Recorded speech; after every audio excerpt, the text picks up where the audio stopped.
We got to explain to them what kind of Muslim we are. Well, if I'm in Mecca, why you got to ask me? I'm in Mecca. You ask me what kind of Muslim I am. I'm making Hajj. I came to say labbaik Allahumma labbaik. I'm here. I'm a believer, inshallah. You know, so again, I go back, brother, to I think that it's important for us to recognize the role that media has played in portraying Islam as a religion of a certain ethnic community. Umar, you have another question? Yeah, no. I mean, we're still talking about Islam and African American Muslims and Muslims in general now.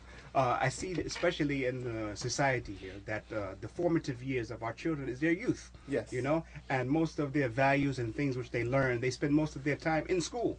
You know, so I just want to ask you about the importance of Muslim schools and why people really, if they plan on raising a Muslim child to be a good Muslim man or Muslim woman, why it's important that they seek out and create, and even if they have to have schools in people's houses, create Muslim schools to create an environment for Muslim children to learn the secular subjects as well as Islam.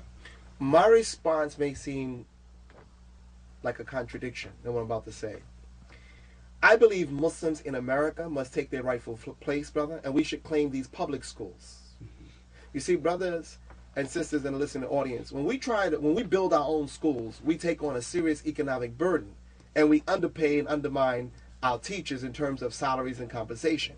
I'm saying that I believe Muslims, like other ethnic groups in America, they take over public institutions and they demand that the curriculum being taught is in the interest of the students that go there. If you go to Chinatown in New York City, they got Chinese teachers and Chinese all over the wall. If you go to certain ethnic communities in New York City, those classrooms and those teachers, the curriculum is catering to those students that are there. I think Muslims in America need to understand you have a right to utilize these public institutions that are the taxpayers' dollars, and we are taxpayers, that just like every other religious and ethnic community, we have a right, brother, to utilize public facilities and share the culture of Islam with our children. Now, we should also have private schools.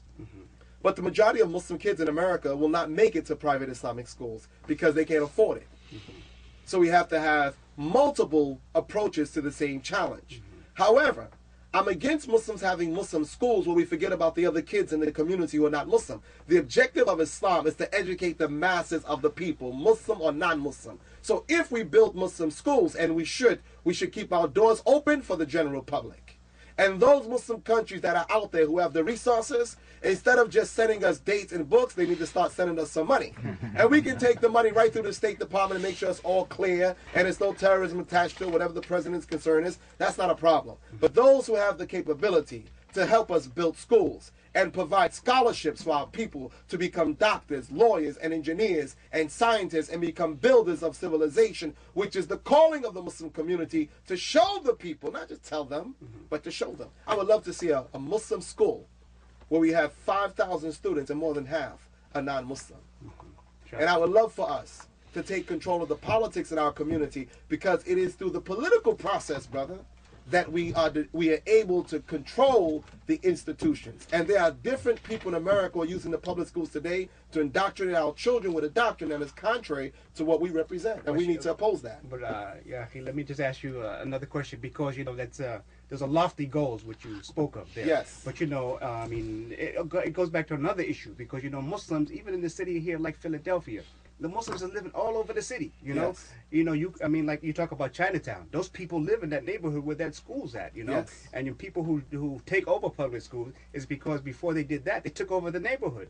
And that's why they can have Muslim shops and Muslim businesses and write Chinese on the wall, because that's all that lived there. Is it important for the Muslims, wherever they live, to try to